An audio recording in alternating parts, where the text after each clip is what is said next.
And we are back with some more film sessions. I'm going to talk about some Cowboy defense today, the little bit that didn't make us throw up. And I'm going to talk about some offense over on the Crown Global Media page. So y'all be sure that y'all hit the sub over there and tap in with those episodes as well. I'm going to talk about the handful of things I saw that went right on defense. I'm not going to be talking about this character at all or this guy, but the Cowboys did some good things on defense. So let's talk about it. James Houston, 53, just kind of working his way up from the bottom of the roster there. I know that the Cowboys signed Clowney, and I'm hoping that signing Clowney doesn't take opportunities away from Houston. Take him away from Sam, but don't take him away from James Houston, because I think every time he gets in the game, he creates a really big impact some kind of way. The Cowboys are having a hard time getting pressure on these Giants tackles that aren't that good, whether it be Hudson or Mbao. But James Houston found a way. Boom, even kind of getting a little bit of turbulence here, disruption from the tight end. He still gets back into his rush. Bam, long arm, creating the space right there, creating the separation, getting ready to use that backhand to do whatever the hell he want to do with it. But honestly, Hudson here just kind of let him stay, and then you're gonna see a swipe on the back end of this thing. But he ain't even need it.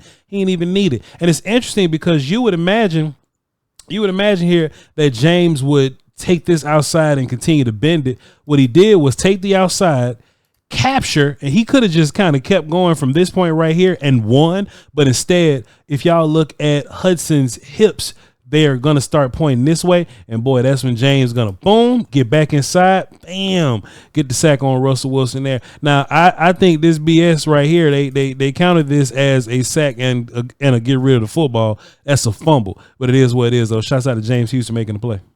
I'm going to be loud as hell every chance I get. Take a look at Kenny Clark here taking on the double team, bro, just for no reason. Dog, like, I know that, the other character or whatever, y'all don't want to consider Kenny Clark and that guy a part of an even trade or anything like that. Dog, we'll see what happens with the draft picks or whatever. But in terms of Kenny Clark, bro, just him being real stout with the double teams, and this ain't just because it's Giants offensive lineman doubling. He's stout on all the double teams, including like last week versus the Eagles or whatever. So I'm really excited to see Kenny Clark keep playing, but very stout right here, getting rid of the double, bam, getting over there and getting hands on the running back there. Now this was Tyrone Tracy. He ran a bunch early. Now Scatterboo ended up getting in the game a little bit later. They did a little more outside stuff with him. They threw the ball to him a little bit more. I really wanted to see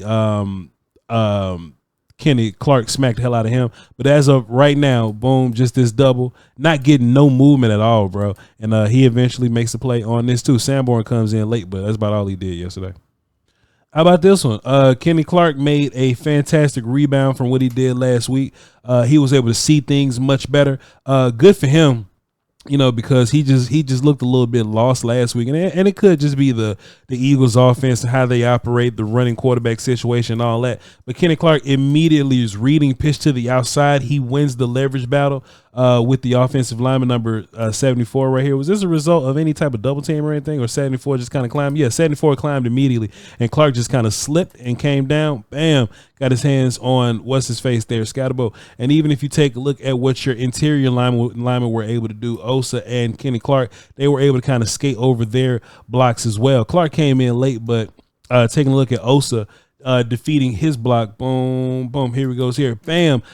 You actually see 61, John Michael Smith, you actually see him trying to fight around to get Osa hooked right here. But nah, man, Osa not having that, bro. Osa gonna fight over the top of that, bam, get over and help out on the tackle. Let's keep watching. I'll say it once again, man. When you have dedicated A-gap characters, it makes the dedicated B-gap characters much better. Jay Toia gonna be big as hell up in here, taking on his double. He ain't moving very much. Fantastic play by him. But man, let's just take a look at Solomon Thomas and what he did, bro. Solomon Thomas was a demon versus the run when he was in the game and playing B-gap for the most part, because when he made most of these plays from him playing 3-tech, Solomon Thomas really get busy versus the guard in the rundown situation. So seeing him go back to being backup 3-tech guy, fantastic. Let's keep watching. And here's just one more example of Solomon Thomas lining up and tearing shit up. How about this play when you get a sack from Kenny Clark and Osa gets in on the help too? Just fantastic stuff here, man. This is what Brian Broaddus was saying when he says make Russell Wilson play inside of a well. It's basically like boom, boom, and boom, boom, and just make Russell Wilson played backwards. Now, when Russ can step up and run around on you, you don't want that to happen. Or when Russ can look downfield and start to throw stuff around on you, that could be, you know, that could be another issue as well. I just find it fascinating, Flus, that when you bring, let's count because we ain't doing nothing. 1, 2, 3, 4, 5.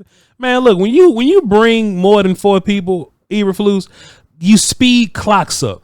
Good things happen when you blitz multiple people or when you bring more than 4 people. And look, it ain't just about trying to get a sack with Donovan or trying to get a sack with whoever the hell, right? This also turns into a numbers game, right? So yeah, you may be blitzing, but you got less double teams across the board. You may not can win with 4, but damn it, you can win with 7. And I just want Eberflus to consider the idea that he might have to win with 6 or 7. But you got your one-on-one here, and you got Donovan Wilson speeding up the clock by himself right here. At the end of the day, Donovan Wilson, I mean, he kind of got in late, but this is about Kenny Clark, ladies and gentlemen. Take a look at Kenny Clark right here in a one-on-one situation, beating the hell out of the left guard there. You see this first initial jolt.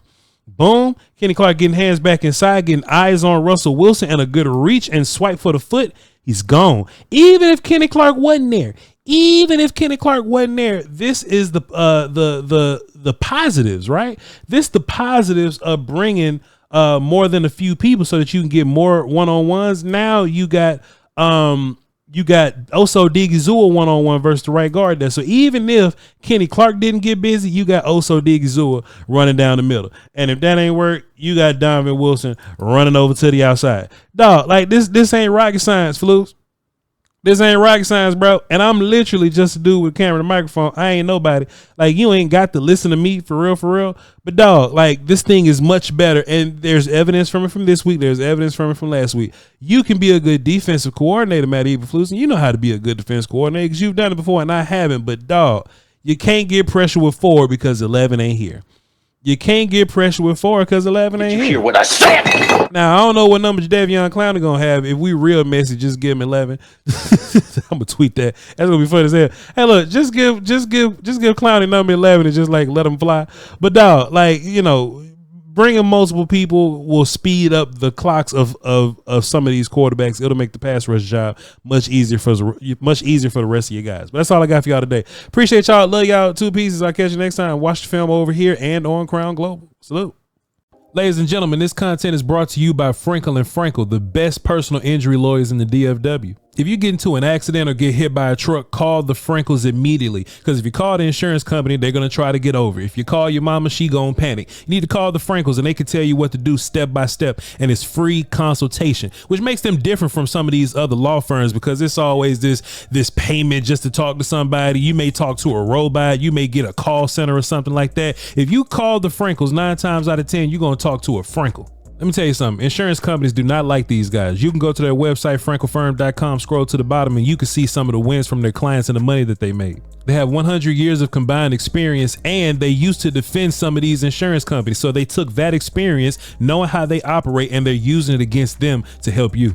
Honesty and transparency go a long way. These people don't even charge you for a consultation. They want to talk to you directly. If you're in the DFW area and you've been into an accident, got hit by a car or a truck, sorry that happened to you. But listen, tap in with the Frankels and tell them that Voch sent you. Call the Frankels first, 214-333-3333, or go to frankelfirm.com.